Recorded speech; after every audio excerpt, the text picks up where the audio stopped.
आप भी जानते हैं और हम भी जानते हैं कि किसी की भावना आहत नहीं होती है। हम दरअसल झूठ बोल रहे हैं। क्यों खानों को हिंदू लोग पसंद करते हैं? आपकी भावनाएं आहत नहीं हुई सर? आप भी तो हिंदू हैं। मैं तो जानता हूं कि किसी की भावना आहत नहीं हुई है। जो कह रहा है उसकी भी नहीं हुई है। असल ऐतराज़ शाहरुख खान से है, तो बहाना बनाया जा रहा है दीपिका पादुकोण पर। दीपिका पादुकोण पर भी निशाना इसलिए है कि वो बेचारी आके जेएनयू में खड़ी हो गई थी।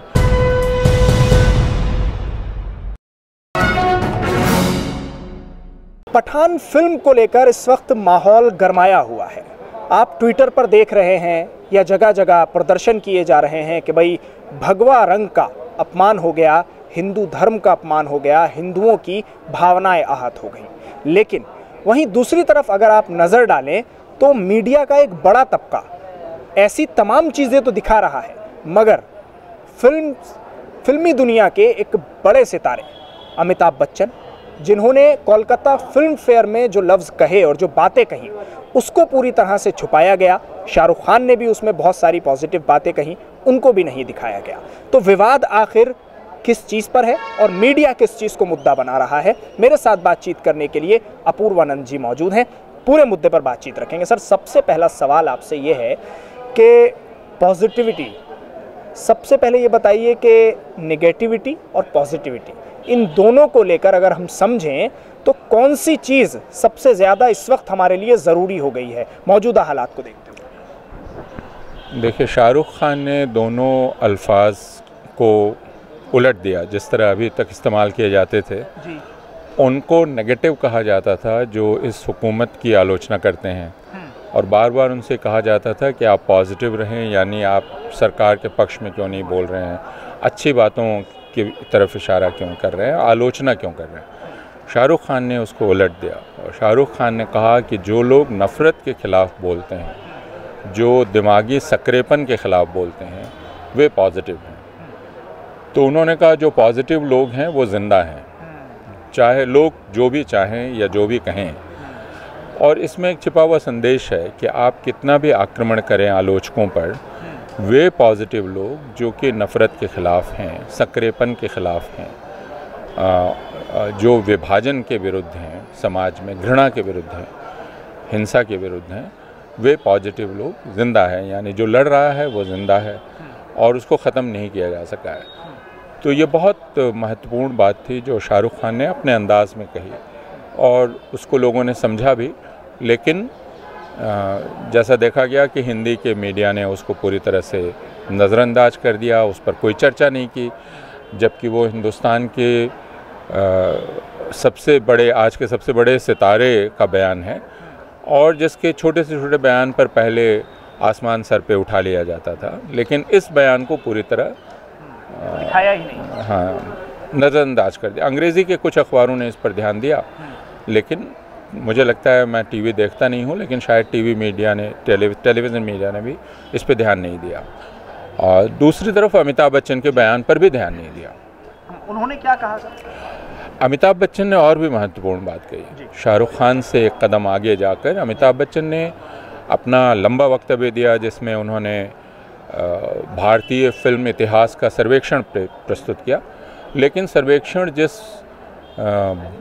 स्टैंड पॉइंट से किया वो बहुत सिग्निफिकेंट था। वो स्टैंड पॉइंट था सेंसरशिप या फ्रीडम ऑफ एक्सप्रेशन। और उन्होंने कहा कि कैसे किस किस दौर से हिंदुस्तानी सिनेमा गुजरा है, और आखिर में उन्होंने कहा कि भारत में अभी भी सिविल लिबर्टीज़ और फ्रीडम ऑफ एक्सप्रेशन को लेकर सवाल उठ रहे हैं। ये बहुत महत्वपूर्ण था। अमिताभ बच्चन जैसा व्यक्ति यह कहे कि भारत में सिविल लिबर्टीज़ और फ्रीडम ऑफ एक्सप्रेशन पर ख़तरा है और उस पर कोई ध्यान ही ना दे, तो आप समझ सकते हैं कि हमारा मीडिया कहाँ पहुँच गया है। लेकिन उससे भी आगे उन्होंने एक और महत्वपूर्ण बात कही। उन्होंने कहा कि अभी हिंदुस्तान में तरह तरह की फ़िल्में बनी हैं, सामाजिक विषयों पर बनी हैं, समाजवादी किस्म की फ़िल्में बनी हैं, लेकिन अभी जो हिस्टोरिकल फिल्में बन रही हैं वो काल्पनिक उद्धत राष्ट्रवादी हैं, जिंगोइज़म से भरी हुई फिल्में। ये बहुत महत्वपूर्ण था। ऐसी फिल्मों की भरमार आ गई है जो जिंगोइस्ट फिल्में हैं, और अमिताभ बच्चन खुद ये कह रहे हैं, और वो एक तरह से तथाकथित राष्ट्रवादी फिल्मों के विरुद्ध बोल रहे हैं, लेकिन इस पर भी कोई ध्यान नहीं दिया गया। उसके आगे उन्होंने एक और बात कही कि आज जैसे हालात हैं उनमें सत्यजीत रे की याद आना स्वाभाविक है। सत्यजीत रे की एक फ़िल्म का जिक्र उन्होंने किया, गणशत्रु, एनिमी ऑफ द पीपल, जिसमें एक डॉक्टर मरीज़ों को देखता है और पाता है कि उसके यहाँ एक इन्फेक्शन फैल गया है, लोग हैजे से मर रहे हैं या बीमार हो गए हैं, और वो उसका सोर्स पता करता है। तो सोर्स जब पता करता है मालूम होता है कि जो शहर का मशहूर मंदिर है उसके कुएं में से ये कीटाणु उसके पानी में है, और वो कहता है कि भाई इसको बंद करना चाहिए, लेकिन वो मंदिर है और उस कारोबार है, तो ये कैसे हो सकता है। खुद डॉक्टर का भाई उसके ख़िलाफ़ हो जाता है और कहता है तुम ये नहीं करो, तो और वो कहता है मुझे तो सच बताना पड़ेगा लोगों को, और वो लेकिन उसकी बात कोई अखबार नहीं छापना चाहता है। फिर वो एक पब्लिक मीटिंग करता है, उस पब्लिक मीटिंग में डॉक्टर का भाई ही पहले पहुंचकर माइक ले लेता है और लोगों को उसके ख़िलाफ़ भड़काता है कि ये चूँकि मंदिर के ख़िलाफ़ है, धर्म के ख़िलाफ़ है, इसलिए इस किस्म की बातें कर रहा है। तो जिस जनता को उसी के हित के लिए वो बोलने जा रहा है वही जनता उसके ख़िलाफ़ हो जाती है। उसको मकान से निकाल दिया जाता है, उसकी बेटी को नौकरी से निकाल दिया जाता है, ख़ुद उसको नौकरी से निकाल दिया जाता है। तो अमिताभ बच्चन ने इस फिल्म का जिक्र किया और कहा कि अगर आज सत्यजीत रे होते तो उनकी हालत शायद इस फिल्म के प्रोटैगनिस्ट डॉक्टर गुप्ता जैसी होती।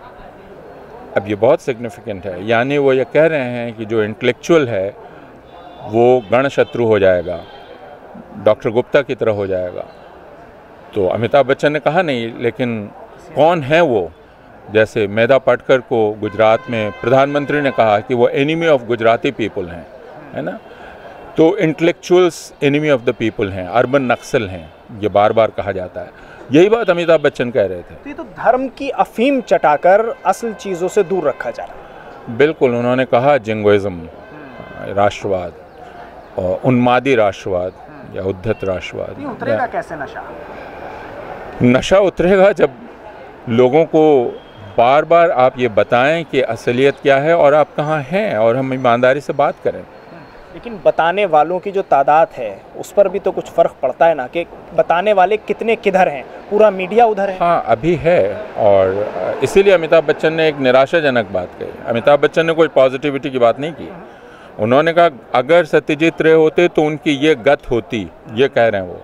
यानी हो सकता है उनको फिल्म बनाने से रोक दिया जाता, हो सकता है वो उन पर मुकदमे होते, हो सकता है उनके खिलाफ घृणा अभियान चलता है जैसे शाहरुख खान, आमिर खान के खिलाफ चला है। हाँ। यह अमिताभ बच्चन कह रहे थे, तो हालत ये होती। आखिरी बात पूछता हूँ आपसे सर, ये बताइए कि भगवा रंग के इस तरह के कपड़े पहनने से दीपिका के भावनाएं कैसे आहत हो जाती हैं? ये तो आप भी जानते हैं और हम भी जानते हैं कि किसी की भावना आहत नहीं होती है।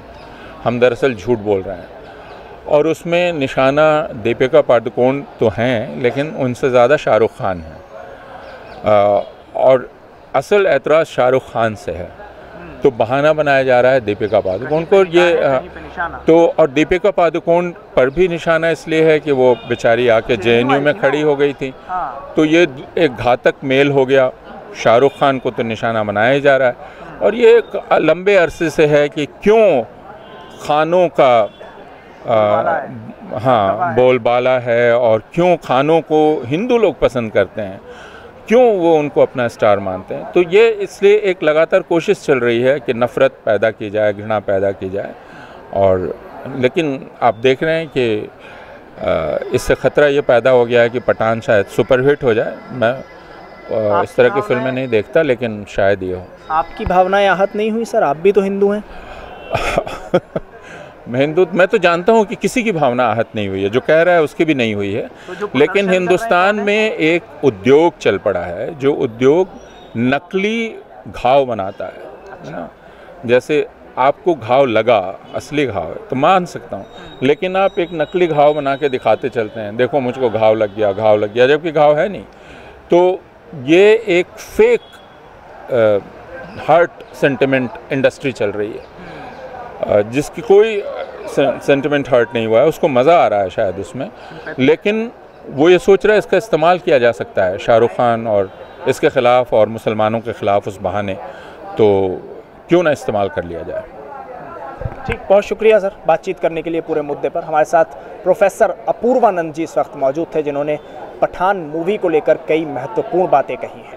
उनका कहना है कि मैं खुद हिंदू हूँ, लेकिन मेरी भावनाएं आहत नहीं हुई हैं और मैं समझता हूँ कि किसी भी हिंदू की भावनाएं आहत नहीं हुई होंगी। दिल्ली से कैमरा पर्सन फैयाज हुसैन के साथ न्यूज़ MX के लिए साहिल नकवी।